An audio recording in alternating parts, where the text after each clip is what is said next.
As Russia's invasion continues, there has been a growing chorus of calls to institute a no-fly zone over Ukraine. Estonia's defense minister acknowledged that sending fighters to guard the airspace counts toward getting involved in the war, but that if you were to ask his personal opinion, he would take that step. Meanwhile, a Reuters poll from March 4th found that 74% of Americans support instituting such a no-fly zone. However, a survey of international relations scholars showed that only 7% support it. In full disclosure, I was one of the 93% surveyed here who said that he did not support it. This is consistent with the key actors. Joe Biden, Boris Johnson, and NATO Secretary Jens Stoltenberg are all firm no's. So why isn't NATO instituting a no-fly zone? The answer is threefold. Let's start with the operational problems. Past attempts at no-fly zones have been relatively straightforward. Following the Gulf War in 1991, a US-led coalition imposed 2 no-fly zones in Iraq, one in the north to protect Iraq's Kurdish population, and one in the south to protect Iraq's Shia population. These were relatively easy to implement because the war had just enfeebled Saddam's military. Meanwhile, in 2011, NATO enforced a no-fly zone over Libya to protect a rebel uprising in the middle of the Arab Spring. This was also relatively easy to implement because decades of sanctions had left Libya's military in shambles. In 1992, NATO imposed a no-fly zone over sections of Bosnia and Herzegovina. Again, this was relatively easy.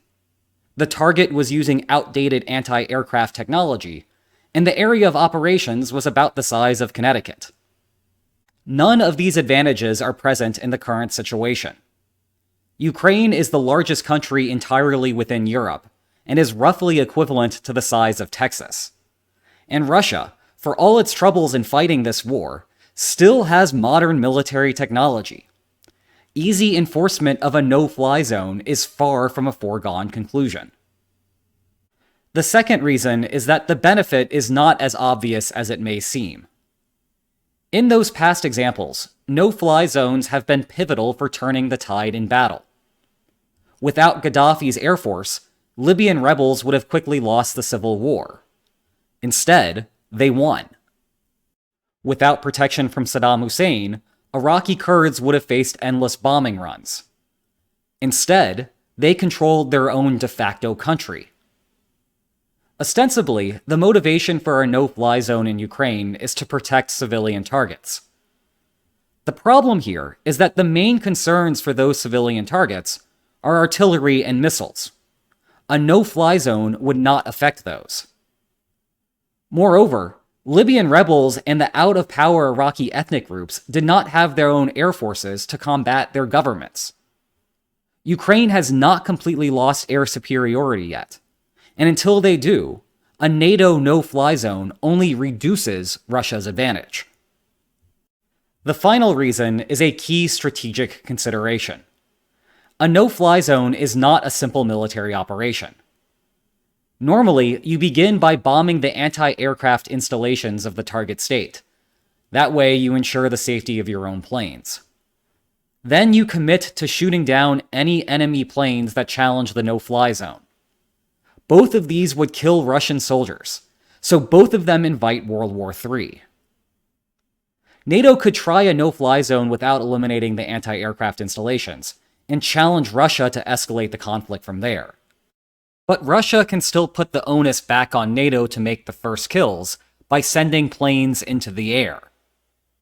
And that's a general strategic problem with nuclear-armed states. If you have nuclear weapons, you want to escalate up to the point where the other has to initiate the war. For example, during the Berlin blockade, the United States began airlifting supplies to keep West Berlin afloat. This allowed the US to fuel and feed the enclave. The brilliance of the strategy is that it put the ball in the Soviet Union's court. If they wanted to stop the deliveries, they would have to shoot down US planes. And that would mean World War III against a nuclear-armed United States. This is also why the US stationed a small number of troops in Berlin during the Cold War, and why the US inserted 3,000 troops in Poland and Romania at the start of the current conflict. It puts the ball in Moscow's court to start World War III, and allows the United States to obtain a good outcome in the meantime. In contrast, a no-fly zone is not the last word. It gives Russia the opportunity to escalate a step further by flying their bombing runs and ignoring the presence of NATO planes. That puts the initiative back on NATO, and that is exactly where they do not want to be. If you enjoyed this video, please like, share, and subscribe, and I'll see you next time. Take care.